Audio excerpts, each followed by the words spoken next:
Episode 6 of the Fallout show is the most narratively complex of the series so far, following 6 different story arcs over 3 different periods of time. As we near the end of this season, some of the story arcs begin to merge together, and some of the speculation that we had after seeing the trailers has been proven to be false and proven to be true. Let's dive right in, starting with Barb Howard, before the bombs dropped and before her meeting at Vault-Tec that took place at the end of Season 1.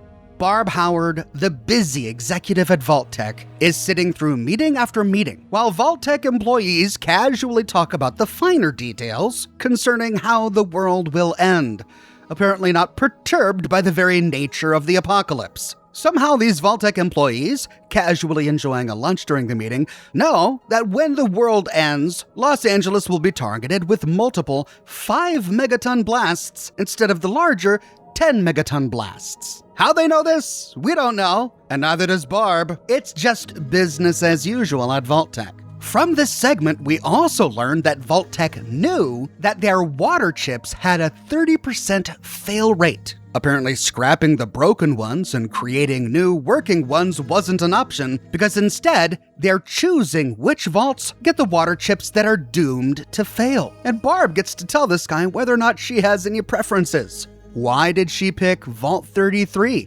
Why did she pick Vault 13? Perhaps it was just a roll of the dice. From Bud, we learned that Vault-Tec got a 30-minute warning before the bombs would drop over Los Angeles. But we know that this early warning system didn't work according to plan. During the events of Fallout 76, members of the Enclave complain about how not everyone got the warning on time, which is why so few Enclave members showed up to the congressional bunker. That's it. Report just came in from the entrance. Facility's all sealed up. No one else is getting in. The early warning system should have given us more time.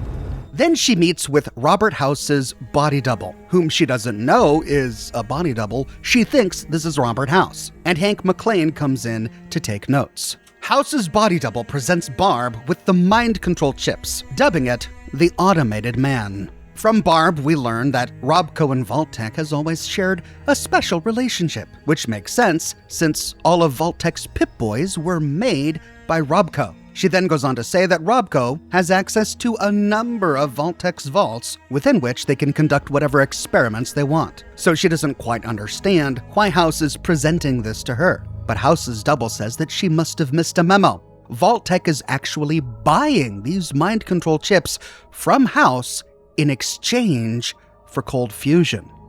This is news to Barb. Someone above her made that call. She asks House's body double what project he needs to power cold fusion with, and he says, "Might be above your pay grade. You'll find out about it after the bombs drop, I guess." And after House's body double leaves, we begin to see the turmoil boiling inside Barb's mind. Remember, all of this took place before her meeting with Robco, West-Tec, Repcon, and Big Mountain at the end of Season 1. At this moment, the apocalypse is becoming real for her, and we see what her priority is. Her priority is her family. Whatever decision she makes going forward, she'll be making to benefit her family. Barb is in the dark, and so when Betty Pearson, yes, that Betty Pearson, comes in to clear her plates, Barb asks her to get any and all information about cold fusion that she can. Specifically, how it's stored, how it's secured, and who monitors it. Clearly distraught, Barb leaves the room and makes her way to an elevator. And guess who's standing next to her? Wilzig. We remember Wilzig from Season 1. He was the Enclave scientist who injected the cold fusion artifact into his own neck and fled the Enclave to deliver it to Mojave. And here he is, 200 years ago, standing side by side with Barb Howard in a Vault-Tec elevator. He reminds her that she's replaceable, and if she forgets her place in the company, she'll die. It comes across as threatening, but also I think he's trying to give her a friendly warning. Somehow Wilzig knows the conflict that is broiling inside Barb, And just like he gave Lucy advice 200 years later, he gives her some advice. Do what they want her to do. Say what they want her to say. Not only for her sake, but the sake of her family. He tells her exactly what to say during the meeting. The only way to guarantee results is by dropping the bomb ourselves. She didn't say it because she wanted to. She didn't say it because she knew what was going to happen. She didn't say it because she was colluding with them. She said it because she was told to, even though she didn't understand everything that was going on. And with that, Wilzig leaves. Then we fast forward to the point just after Cooper Howard met with the real house. After Barb had her meeting with Vault-Tec that Cooper overheard. And here they finally have their talk. Cooper tells her that he knows what she's planning. War never changes. I know what you're planning to do, Barb. Oddly enough, the fact that he learned this information by spying on her never comes up, which I think makes sense because planning to annihilate the planet and kill billions of people is a lot worse than learning this information by spying on someone you care about. And so instead of getting mad at him for spying, she tries to plead with him. Cooper, you don't understand everything that's going on. This is bigger than you and me. This is bigger than even Vault-Tec. But Coop doesn't want to hear any of it. He's not a board member, someone at Vault-Tec that she can just throw statistics at. He's her husband. She says that what she's doing is about Janie, their family, protecting them. And he says, well, what about the billions of other families? The billions of other daughters? Daughters just like Janie. She'd be willing to sacrifice them to save one girl, Janie? She doesn't answer, but she says, what about you? Wouldn't you kill billions of other girls to save Janie? And here, Coop can't answer either.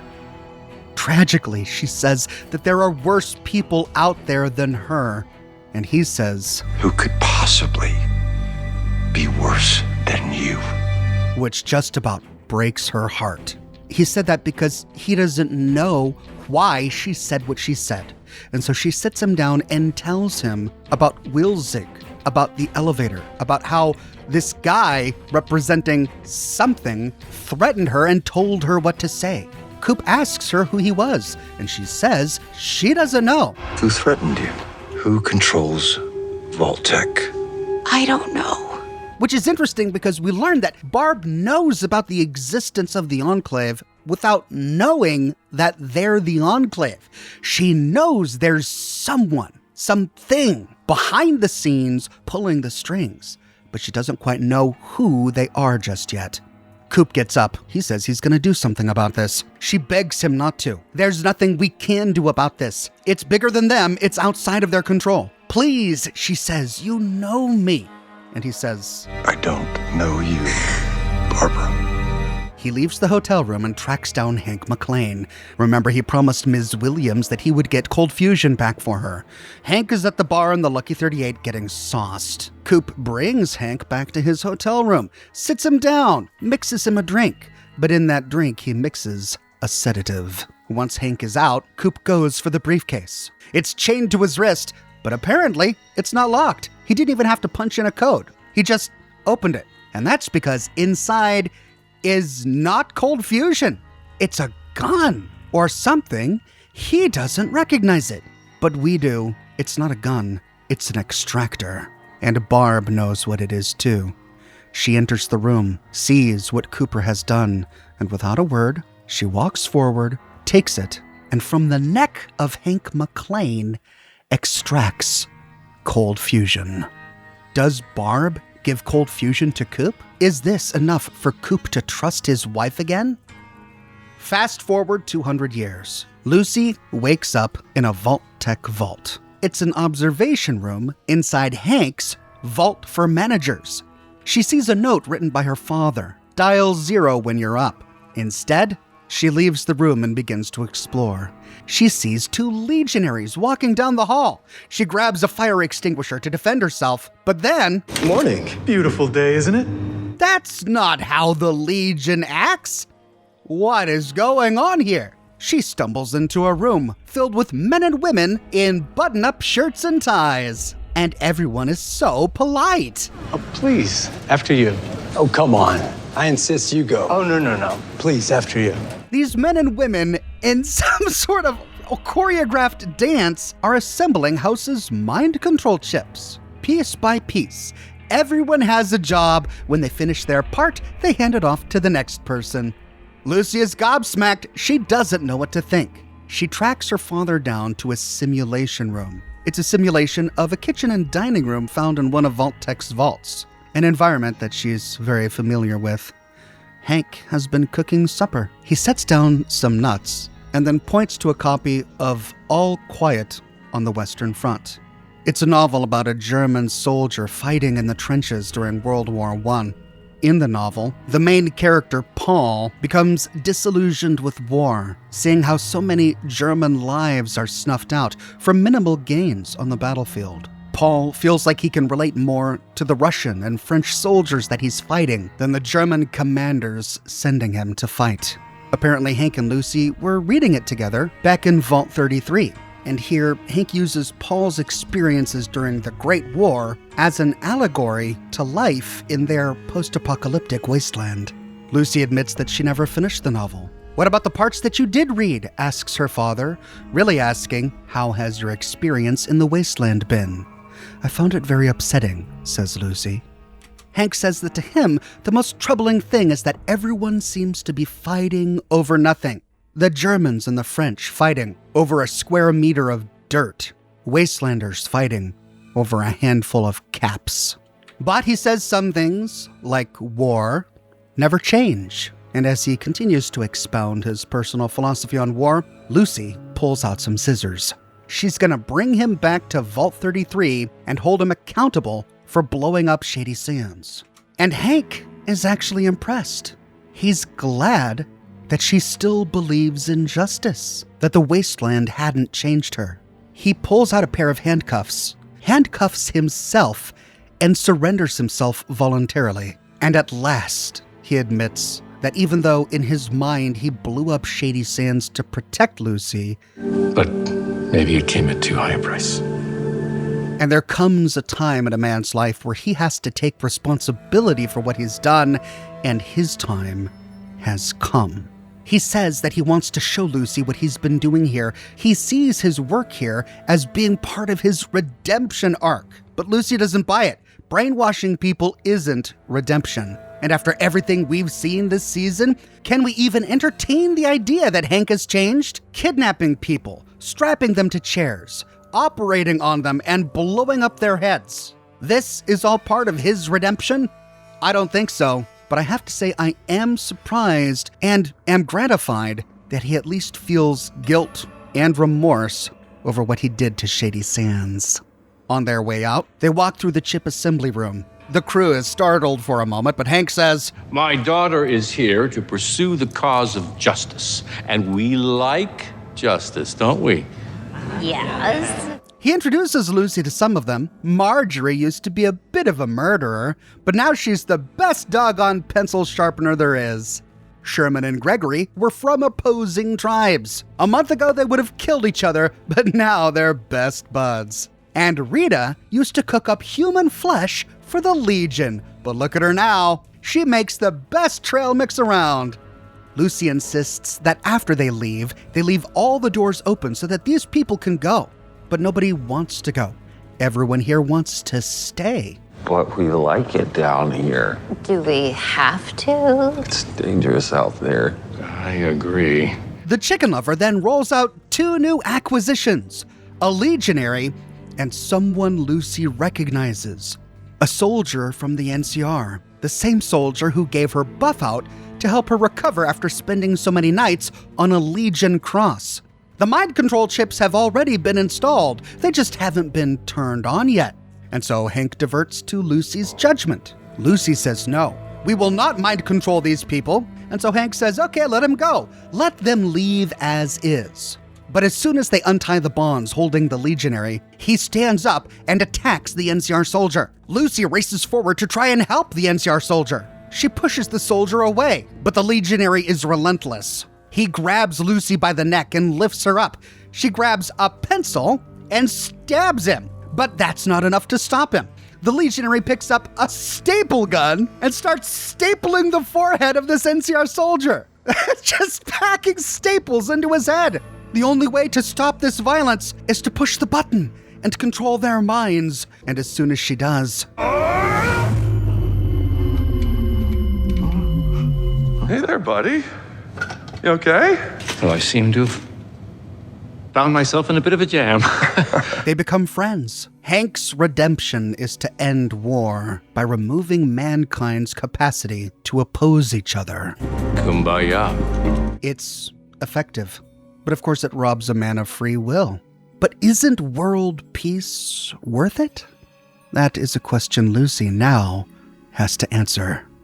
Meanwhile, back at Vault 33, Reg's inbreeding support group is as popular as ever. So popular, in fact, that people have to apply to join. Some are getting turned away at the door because their genetic history isn't that tainted with inbreeding. However, some walk in without even being questioned. Oh! Reg is relishing his new role here. People are having so much fun. He sits down at a piano to play a song. And in his fantasy, he plays Uranium Fever. Uranium Fever has gone and got me down. The Vault Dwellers start a synchronized dance. The tables are spinning. They're eating snacks, throwing balloons into the sky, having a good old time. But then we learned that this was probably just a daydream of Reg's because he can't actually play the piano. And instead, his playing was just making everybody awkward. Poor guy. He's a great pianist in his dreams. But just then, Betty shows up with Vault security. She has rescinded the snack budget and dissolved the Products of Inbreeding Support Group. But Reg isn't having it. He wants to talk to Betty. And so Betty steps forward and tries to explain to him they can't be sitting here eating salty snacks when the Vault is rationing water because the water chip is broken. Reg says, okay, fine, you can dissolve the support group, but you're not rescinding the snack budget. Betty says, look, you can't have more snacks than everyone else just because of who your parents were. But Reg says, yes, we can have more than everyone else because of who our parents were. For the only reason we're in this vault is because of who our parents were. Our ancestors put themselves first, which is why they're safe in this vault. And so it's Reg's duty and everyone else's duty here to put themselves first, too. Betty again tries to calmly talk with him, but he brings up the fact that she's from Vault 31, and that Vault 31ers are a bit different. He doesn't know how, he doesn't know why, but 31ers are just a bit different than people from Vault 33, and everything he says has popular support with the group. In defiance, he grabs a handful of Jell-O and eats it in front of her. A power struggle has erupted in Vault 33. Will Betty be strong enough to curb the excesses of Reg and the members of his Products of Inbreeding Support Group? Meanwhile, in Vault 32, Woody has gone missing. Remember in the last episode, Woody was the only one to overhear the conversation between Stephanie and Betty. And while there, he overheard them talking about the Vault's experiments. Now, at the time, Woody hadn't pieced 2 and 2 together, but he had questions, and those questions were becoming a problem. And now, he's missing. But while talking with Chet, Davy accidentally refers to Stephanie as Chet's wife. Chet immediately interrupts him and says, no, Davy, Stephanie is not my wife. And then Davy corrects himself, oh, you're right. I meant to say fiancé. And then another Vault Dweller says, I saw the poster too. Congratulations. Poster, says Chet. What poster? And while carrying Stephanie's baby, Chet walks into the hallway to see a poster on the bulletin board that reads, Steph and Chet are getting married tomorrow in the atrium at 3 p.m., which is apparently news to Chet. Meanwhile, Thaddius exits Maximus's suit of T-60 power armor. He wishes he could bring it with him, but Maximus notes that the Brotherhood can track it, and the last thing they want is the Brotherhood tracking them down. Maximus is holding the artifact, and Thaddius casually mentions that they should sell it to earn some money. But Maximus says, no, we're not going to sell it, no matter how much money we can make from it. It's too powerful. It's too dangerous. They walk off, and then later that night start a campfire. Maximus says that instead of selling it, they're going to give it to the right person. to a good person. Thaddius says, okay, name a good person. And Maximus says, that girl I met, Lucy. And Thaddius says, what, the vault dweller? Yeah, I'd be good too if I grew up on a mountain of food. There are no good people, Maximus. And Maximus says, where did you grow up? Thaddius says he grew up in the Boneyard.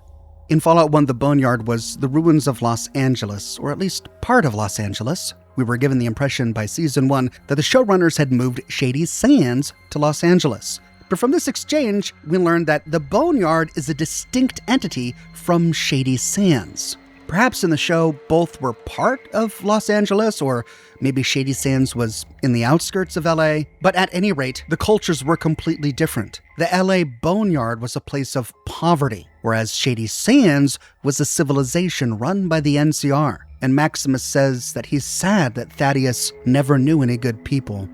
But being raised in the NCR, Maximus knows that good people do exist. Thaddius, due to his life experiences, has become cynical. And even though Maximus has every reason to be cynical himself, the memories of his childhood, the memories of his family, remind him that good people do exist.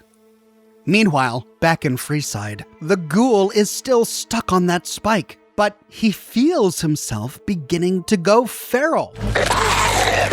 He's desperately reaching out for his drugs, but they're just out of arm's reach. He asks people around him to help, but they just walk by. No one stops to help the Ghoul at all. Then Dogmeat arrives. The Ghoul asks Dogmeat to give him his satchel. Dogmeat goes for the hat. Is this what you want, Master? But no, that's not what he wants. The Ghoul gets upset, and then he goes into a feral fit and lies back unmoving. Later that night, the streets are clear, and the Ghoul is still struggling. He's fighting with everything he has to keep from going feral. Like other ghouls beginning to go feral, he reminds himself who he is. I am Cooper Howard. I have a family. I have a daughter, and her name is Janie. With this memory, he summons enough strength to begin pulling his body up the spike. In immense pain, he almost reaches the top, but then his strength fails and he slides back down to the bottom. Later, a hooded figure emerges from the shadows. It rips the top off of the spike and lifts the Ghoul free. It drags the Ghoul's body through the dirt. It appears to be holding some sort of lantern that glows a yellowish green. It passes by a super mutant body bag, like the ones super mutants have all over their camps in Fallout 4 and Fallout 76. The hooded figure pulls Cooper to the ruins of a church. Inside, the figure props the Ghoul up on a net. The glowing ember inside the lantern was a piece of uranium. The hooded figure stuffs it into the hole in Cooper's abdomen. There's a war coming, says the figure, and we need you to be healthy. Ghouls in the Fallout universe are healed by radiation. This glowing chunk of uranium is healing him from the inside out, and his body heals around it. Could this be the beginnings of Coop becoming a glowing one later on in the series? In the Fallout universe, glowing ones are ghouls that have the ability to not only heal themselves, but heal other ghouls around them. They are stronger and faster than all other ghouls, and they glow a green color. Will Coop turn into a glowing one at some point? The hooded figure says that both he and the Ghoul are kin. They're both mutants of a type. The Ghoul protests a bit, saying that he and the hooded figure were bitten by a very different bug. But the hooded figure says that they need to unite. That the ones who did this to them may have forgotten that they even existed, but they haven't forgotten them. And who are the ones who did this to them? The Enclave. The Ghoul says that he's been wandering the wasteland for 200 years, and whatever he has to do, he does it alone. His ambition is not to fight the Enclave. His one and only goal is to find his family. The hooded figure says, well, then you're gonna need friends. And then he reveals himself. He's a super mutant. The hooded figure was not Gorus. He was not a talking Deathclaw. No, he's a super mutant and he's in hiding. Apparently, super mutants are a bit more rare in the Mojave than they used to be during the events of Fallout New Vegas. And it's none other than Ron Perlman. Ron Perlman was the original narrator of Fallout 1, and he's appeared as a voice in every Fallout game since. War. War never changes. War never changes. War never changes. War never changes. War never changes. And now our exclusive coverage of the continuing volatile situation with communist China. War never changes. And here he is as a super mutant. Was he a remnant of the Master's army, or could he have been created later? Could he be the same super mutant we saw at the Enclave headquarters in Season 1? We can only speculate for now, but since the Ghoul won't join him, he can't have the Ghoul knowing where his lair is. And so he knocks the Ghoul out. He drags the Ghoul on a stretcher away from his super mutant camp. Dogmeat picks up a familiar scent. He tracks down Maximus and Thaddius. Remember, he spent some time traveling with Thaddius while Thaddius was holding the head of Wilzig. So Dogmeat knows Thaddius' scent. Maximus and Thaddius leap to their feet and follow Dogmeat. Dogmeat leads them through the night to an abandoned town in the Mojave. And outside the Mojave Mission School, Dogmeat leads them to a garage where they are reunited with the Ghoul. It's not a happy reunion. The Ghoul recognizes Maximus because he saw Maximus at the Griffith Observatory. He knows that Maximus and Lucy were together. Maximus recognizes the Ghoul because he fought the Ghoul in Philly. But Thaddius, I don't think Thaddius and the Ghoul ever spent any time together in Season 1. Correct me if I'm wrong, but after Thaddius and Maximus parted company in Season 1, Thaddius next met the chicken lover who gave him the drug who healed his wounds, and then he went straight to the radio station where he met Maximus and Lucy. I don't think there was ever a point when he crossed paths with the Ghoul. But somehow, he recognizes the Ghoul here. Hey! And this is where the episode ends. The pan-out sequence begins in Bud Askin's office. On his desk is a pamphlet. So, you're thinking of having your brain removed. A guide to transcending mortality. Live on, explore, learn. A Vault-Tec innovation. Bud's desk is littered with copies of Grognak the Barbarian and toys. Bud Askins was a senior junior vice president, of course he was. And panning out, we see that Bud's office was filled with toys. Movie posters, giddy-up buttercups, which are the right size, by the way. There's a Mr. Fuzzy on his shelf, which is the mascot of the Camden Park Amusement Park in West Virginia. That's a very specific park for him to have a stuffy of. There's a toy blaster and other figurines on his shelf. And as the camera pans out through the Vault-Tec office, we pass by a number of departments. Vault Toilet, Research and Development. Vault Agriculture, Research and Development. Door Engineering. Water Chip Research and Development. FEV Cultivation, which makes sense as they did have some vaults that experimented with FEV. And finally, we passed by the Human Resources Research and Development Department. They've just got R&D for everything. And we see a sentry bot in the background, though it looks way smaller than I would expect. Maybe it's just the focal depth or the angle or something, but I thought sentry bots would be much larger, unable to fit behind a desk like this. And here, episode 6 ends. It was a wonderful episode that begins to weave together the show's various storytelling threads. What are your thoughts of the episode? Was there anything that I missed? Let me know in the comments below.